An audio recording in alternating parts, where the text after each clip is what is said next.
ನಮಸ್ಕಾರ ಎಲ್ಲರಿಗೂ. ನಾನು ಲಿಂಗರಾಜ್ ಫ್ರಮ್ ನೀಡ್ಸ್ ಪಬ್ಲಿಕ್. ನಾನಿವತ್ತು ಈ ವಿಡಿಯೋದಲ್ಲಿ ನಿಮ್ಮ ಒಂದು ATM ಕಾರ್ಡ್ ಸೇಫ್ಟಿಯ ಬಗ್ಗೆ ಮಾಹಿತಿನ ತಿಳಿಸ್ಕೊಡ್ತೀನಿ. ಸ್ನೇಹಿತರೆ, ವಿಡಿಯೋ ಸ್ಟಾರ್ಟ್ ಮಾಡೋಕ್ಕಿಂತ ಮೊದಲು ನೀವೇನಾದರೂ ಇದುವರೆಗೂ ನಮ್ಮ ಚಾನಲನ್ನು ಸಬ್ಸ್ಕ್ರೈಬ್ ಮಾಡಿಲ್ಲ ಅಂದರೆ ಕೆಳಗಡೆ ರೆಡ್ ಕಲರ್ನಲ್ಲಿರೋ ಸಬ್ಸ್ಕ್ರೈಬ್ ಬಟನ್ ಒತ್ತಿ ಫ್ರೀ ಸಬ್ಸ್ಕ್ರೈಬ್ ಆಗಿ ಮತ್ತು ತಕ್ಷಣ ವಿಡಿಯೋ ನೋಟಿಫಿಕೇಶನ್ ಪಡೆಯೋಕೆ ಬೆಲ್ ಬಟನ್ ಅನ್ನು ಒತ್ತಿ. ವೀಕ್ಷಕರೇ, ತುಂಬಾ ಜನ ATM ಕಾರ್ಡ್ಸ್ ಅನ್ನ ಯೂಸ್ ಮಾಡ್ತೀರಾ. ATM ಕಾರ್ಡ್ ಆಗಿರ್ಬೋದು, ಡೆಬಿಟ್ ಕ್ರೆಡಿಟ್ ಕಾರ್ಡ್ ಆಗಿರ್ಬೋದು, ಇದರ ತುಂಬಾ ಕಾರ್ಡ್ಸ್ ಅನ್ನ ಯೂಸ್ ಮಾಡ್ತೀರಾ. ಮತ್ತೆ ನಿಮ್ಮ ಮೊಬೈಲ್ ನಲ್ಲಿ ಇಂಟರ್ನೆಟ್ ಬ್ಯಾಂಕಿಂಗ್ ಆಗಿರ್ಬೋದು, ತುಂಬಾ ಆನ್ಲೈನ್ ಟ್ರಾನ್ಸಾಕ್ಷನ್ಸ್ ಅನ್ನ ಯೂಸ್ ಮಾಡ್ತಾ ಇರ್ತೀರಾ. ಸೊ ಈ ಎಲ್ಲ ಒಂದು ಟ್ರಾನ್ಸಾಕ್ಷನ್ಸ್ಗಳನ್ನು ತುಂಬ ಸೇಫ್ಟಿಯಾಗಿ ನೀವು ಮಾಡಬೇಕಾಗುತ್ತೆ. ಏನಪ್ಪ ಈ ಒಂದು ವಿಡಿಯೋದ ವಿಶೇಷ ಅಂದರೆ, ಇತ್ತೀಚಿನ ದಿನಗಳಲ್ಲಿ ಒಂದು ಸ್ಕ್ಯಾಮ್ ಮಾಡುವಂಥ ಒಂದು ಕಾಲ್ ಬರ್ತಾ ಇದೆ, ಅಂದರೆ ATM ಸ್ಕ್ಯಾಮ್ ಅಂತಲೇ ಹೇಳ್ಬೋದು. ಸೊ ಏನಪ್ಪ ಕಾಲ್ ಅಂದರೆ, ಕರೆಕ್ಟಾಗಿ ನಿಮಗೆ 10 ಗಂಟೆಯಿಂದ 5 ಗಂಟೆ ಒಳಗಡೆ ಒಂದು ಕಾಲ್ ಬರುತ್ತೆ. ನಿಮ್ಮ ಒಂದು ATM ಕಾರ್ಡನ್ನು ರಿನ್ಯೂವಲ್ ಮಾಡ್ತೀವಿ ಅಂತ ಒಂದು ಫೇಕ್ ಕಾಲ್ ಬರ್ತಾ ಇದೆ. ತುಂಬ ಜನರಿಗೆ ಬರ್ತಾ ಇದೆ ಅನ್ಕೋತೀನಿ. ಕಳೆದ ಒಂದು 1-2 ತಿಂಗಳಿಂದ ನನ್ನ ಫ್ರೆಂಡ್ಗೂ ಈ ಥರ ಕಾಲ್ ಬಂದು 5,000 ರೂಪಾಯಿನ ಅಕೌಂಟ್ನಿಂದ ಎಗರಿಸಿದ್ದಾರೆ. ಸೊ ನಿಮಗೇನಾದರೂ ಈ ಒಂದು ಕಾಲ್ ಬಂದರೆ ದಯವಿಟ್ಟು ಅವ್ರಿಗೆ ಒಂದು ರೆಸ್ಪಾಂಡನ್ನು ಮಾಡಬೇಡಿ. ಹೇಗೆ ಬರುತ್ತೆ ಅಂದರೆ, ಕಾಲು ಕರೆಕ್ಟಾಗಿ ಆಫೀಸ್ ಟೈಮಿಗೆ ಒಂದು ಕಾಲ್ ಮಾಡ್ತಾರೆ. ಏನಪ್ಪ ಕಾಲ್ ಮಾಡ್ತಾರೆ, ಸರ್ ನಿಮ್ಮ ಒಂದು ATM ಕಾರ್ಡ್ ಏನಾದರೂ ಕಳೆದೋಗಿದೆಯಾ ಅಂತ ಕೇಳ್ತಾರೆ. ಅಥವಾ ನೀವೇನಾದರೂ ಕಳೆದೋಗಿತ್ತು ಅಂದರೆ ಸೊ ಅದನ್ನು ನಾವು ರಿನ್ಯೂವಲ್ ಮಾಡ್ತೀವಿ ಅಂತ ಹೇಳ್ತಾರೆ. ಏನಾದರೂ ಕಳೆದು ಹೋಗಿಲ್ಲ ಅಂತಂದರೆ ಸೊ ನಿಮ್ಮ ಕಾರ್ಡನ್ನು ತೊಗೊಳ್ಳಿ, ನಾವು ಇನ್ಸ್ಟೆಂಟಾಗಿ ನಿಮಗೆ ಒಂದು ಈ ಕಾರ್ಡನ್ನು ರಿನ್ಯೂವಲ್ ಮಾಡಿಕೊಡ್ತೀವಿ ಅಂತ ಹೇಳ್ಬಿಟ್ಟು ನಿಮ್ಮ ಕಾರ್ಡ್ ನಂಬರನ್ನು ತೊಗೋತಾರೆ. ಆಮೇಲೆ ಅದರ ಡೇಟನ್ನು ತೊಗೋತಾರೆ. ನಂತರ ಕಾರ್ಡ್ ಹಿಂದ್ಗಡೆ ಇರೋ CVVಯನ್ನು ತೊಗೊಂಡ್ಬಿಟ್ಟು ಕೇಳ್ತಾರೆ. ಆ್ಯಕ್ಚುಲಿ ನಿಮ್ಮನ್ನೇ ಅವರು ಕೇಳ್ತಾರೆ, ನೈಸಾಗಿ ಕೇಳ್ತಾರೆ. ಆ್ಯಕ್ಚುಲಿ ಯಾವುದೇ ಒಂದು ಡೌಟ್ ಬರದೇ ಇರೋ ಆಫೀಸಲ್ಲಾಗಿ ಕಾಲ್ ಮಾಡಿ ಕೇಳ್ತಾರೆ. ಸೊ ಎಲ್ಲ ಡೀಟೇಲ್ಸನ್ನು ಕೊಡ್ತೀರಾ, ನಂತರ CVVಯನ್ನು ಕೊಡ್ತೀರಾ, ನಂತರ OTP ಕೇಳ್ತಾರೆ. ಸೊ ನೀವೆಲ್ಲ ನಂಬಿಬಿಟ್ಟು ಹೌದು ಏನೋ ಒಂದು ಕಾರ್ಡ್ ರಿನ್ಯೂವಲ್ ಆಗ್ತಾ ಇದೆ ಅಂತ ಹೇಳ್ಬಿಟ್ಟು OTPನ ಹೇಳಿಬಿಡ್ತೀರಾ. ನಂತರ ನಿಮ್ಮ ಒಂದು ಅಕೌಂಟ್ನಲ್ಲಿರುವ ಎಲ್ಲ ದುಡ್ಡನ್ನು ಬಾಚಿಬಿಡ್ತಾರೆ. ಸೊ ಈ ರೀತಿಯಾಗಿ ಒಂದು ನಡೀತಾ ಇದೆ. ದಯವಿಟ್ಟು ಈ ಥರ ನಿಮ್ಗೆ ಏನಾದರೂ ಕಾಲ್ ಬಂದರೆ ಅವರಿಗೆ ಅವತ್ತು ರೆಸ್ಪಾಂಡ್ ಮಾಡಬೇಡಿ. ನಂತರ ಇದೆಲ್ಲ ನಿಮಗೆ ತುಂಬ ಜನರಿಗೆ ಗೊತ್ತು. ಯಾಕಂದರೆ ಇದು ಹಳ್ಳಿಗಳಲ್ಲಿ ತುಂಬ ಜನ ರೈತರು ಮಧ್ಯಾಹ್ನ ಟೈಮಲ್ಲಿ ಕೆಲಸ ಮಾಡ್ತಾ ಇರ್ತೀರಾ, ಅಥವಾ ಆಮೇಲೆ ತುಂಬ ಜನ ತಿಳಿದವರು ಸಹಿತ ಒಂದು ಮೋಸ ಹೋಗೋ ಚಾನ್ಸ್ ಇರುತ್ತೆ. ಆಫೀಸಲ್ಲಿ ತುಂಬ ವರ್ಕ್ ಪ್ರೆಷರಲ್ಲಿ ವರ್ಕ್ ಮಾಡ್ತಾ ಇರ್ತೀರ, ಸಡನ್ ಈ ಥರ ಕಾಲ್ ಬಂದರೆ ಸೊ ಏನೋ ಇರ್ಬೋದೇನಪ್ಪ ಅಂತ ಕೊಟ್ಬಿಡ್ತೀರಾ. ಸೊ ನಿಮಗೆ ನೆನಪಿರಲಿ, ನಿಮ್ಮ ಒಂದು ಕಾರ್ಡ್ ಡೀಟೇಲ್ಸನ್ನು ಕೇಳಿಕೊಂಡು ಅಥವಾ ನಿಮ್ಮ ಒಂದು OTPನ ಕೇಳಿಕೊಂಡು ನಿಮ್ಮ ಯಾವುದೇ ಬ್ಯಾಂಕ್ನ ಅಧಿಕಾರಿ ಆಗಲಿ ನಿಮಗೆ ಕಾಲ್ ಮಾಡಲ್ಲ. ಇದೆಲ್ಲ ಒಂದು ಫೇಕ್ ಒಂದು ಕಾಲ್ಗಳು ಅಷ್ಟೇ. ನಂತರ ತುಂಬ ಜನ ವಿದ್ಯಾರ್ಥಿಗಳು ಒಂದು ಎಕ್ಸಾಮ್ ಫೀಸನ್ನು ಆನ್ಲೈನಲ್ಲಿ ಪೇ ಮಾಡ್ತಾ ಇರ್ತೀರಾ. ಮತ್ತು ತುಂಬ ಜನ ಆನ್ಲೈನ್ ಟ್ರಾನ್ಸಾಕ್ಷನ್ಸನ್ನು ಮಾಡ್ತಾ ಇರ್ತೀರ. ಸೊ ನಿಮ್ಮ ಮೊಬೈಲ್ಗಳಲ್ಲಿ ತುಂಬ ಅಪ್ಲಿಕೇಶನ್ಸ್ಗಳನ್ನ ಇನ್ಸ್ಟಾಲ್ ಮಾಡ್ಕೊಂಡಿರ್ತೀರ.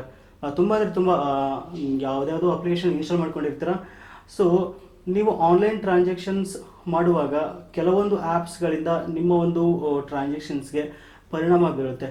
ಹೇಗಪ್ಪ ಅಂದರೆ, ಸೊ ಫಾರ್ ಒಂದು ಎಕ್ಸಾಂಪಲ್ ಕೊಟ್ಟು ಹೇಳ್ತೀನಿ. ನಿಮ್ಮ ಒಂದು ಮೊಬೈಲಲ್ಲಿ ಒಂದು UC ಬ್ರೌಸರ್ ಆ್ಯಪನ್ನು ಇನ್ಸ್ಟಾಲ್ ಮಾಡ್ಕೊಂಡಿರ್ತೀರ ಅಂತ ಇಟ್ಕೊಳ್ಳಿ. UC ಮಿನಿ ಆಗಿರ್ಬೋದು, UC ಆಗಿರ್ಬೋದು, ಒಂದು ಬ್ರೌಸರ್ ಇನ್ಸ್ಟಾಲ್ ಮಾಡ್ಕೊಂಡಿರ್ತೀರ. ಸೊ ಆ ಒಂದು ಆ್ಯಪನ್ನು ಇನ್ಸ್ಟಾಲ್ ಮಾಡುವಾಗ ಅದು ಆಕ್ಸೆಸ್ ಪರ್ಮಿಷನನ್ನು ಕೇಳುತ್ತೆ. ಯಾವುದೇ ಒಂದು ಆ್ಯಪ್ ಆಗಲಿ ನಿಮ್ಮ ಮೊಬೈಲಲ್ಲಿ ಇನ್ಸ್ಟಾಲ್ ಮಾಡುವಾಗ ಆಕ್ಸೆಸ್ ಪರ್ಮಿಷನ್ ಕೇಳುತ್ತೆ. ಸೊ ನೀವು ಬ್ಲೈಂಡಾಗಿ ಸುಮ್ಮನೆ ಎಲ್ಲ ಪರ್ಮಿಷನ್ಸ್ಗೆ ಅಲೋ ಮೇಲೆ ಕ್ಲಿಕ್ ಮಾಡ್ತಾ ಹೋಗ್ತೀರಾ. ಸೊ ನಾನು ಅದೇ ಎಕ್ಸಾಂಪಲ್ ತೊಗೊಂಡಲ್ಲ, ಒಂದು UC ಬ್ರೌಸರನ್ನು ನೀವು ಇನ್ಸ್ಟಾಲ್ ಮಾಡುವಾಗ ಅದು ಈ ಒಂದು ಬ್ರೌಸರ್ ನೀವು ಟೆಸ್ಟ್ ಮಾಡಿ ನೋಡಿ. ಈ ಬ್ರೌಸರ್ ಇನ್ಸ್ಟಾಲ್ ಮಾಡುವಾಗ ನಿಮ್ಮ ಕಾಂಟ್ಯಾಕ್ಟ್ ಪರ್ಮಿಷನನ್ನು ಕೇಳುತ್ತೆ, ನಂತರ ನಿಮ್ಮ ಒಂದು ಮೆಸೇಜ್ ಪರ್ಮಿಷನ್ ಕೇಳುತ್ತೆ, ಗ್ಯಾಲರಿ ಪರ್ಮಿಷನ್ ಕೇಳುತ್ತೆ. ಸೊ ಫ್ರೆಂಡ್ಸ್, ಜಸ್ಟ್ ಥಿಂಕ್ ಮಾಡಿ, ಒಂದು ಬ್ರೌಸರು ಈ ಬ್ರೌಸರ್ಗೆ ನಮ್ಮೊಂದು ಕಾಂಟ್ಯಾಕ್ಟ್ಸ್ ಡೀಟೇಲ್ನ ಅವಶ್ಯಕತೆ ಇಲ್ಲ, ಆಮೇಲೆ ಮೆಸೇಜ್ನ ಅವಶ್ಯಕತೆ ಇಲ್ಲ, ಆದರೂ ಪರ್ಮಿಷನನ್ನು ಕೇಳುತ್ತೆ.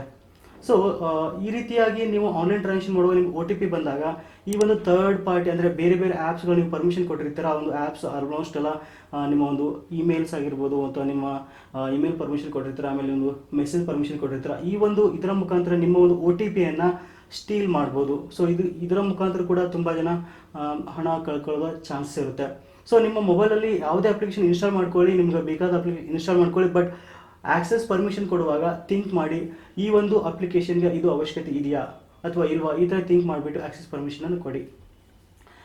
ಸೊ ಇನ್ನು ಮೂರನೇದಾಗಿ, ATM ಕಾರ್ಡ್ಗಳನ್ನು ತುಂಬ ಜನ ಯೂಸ್ ಮಾಡ್ತಾ ಇರ್ತಾರೆ ಹಣ ವಿಡ್ರಾ ಮಾಡೋಕ್ಕೆ ಅಂತ. ಬಟ್ ATMಗೆ ಹೋದಾಗ ತುಂಬ ಜನ ನೋಡಿರ್ತೀನಿ, ATMಗೆ ಹೋದಾಗ ತುಂಬ ಅರ್ಜೆಂಟ್ ಇರುತ್ತೆ.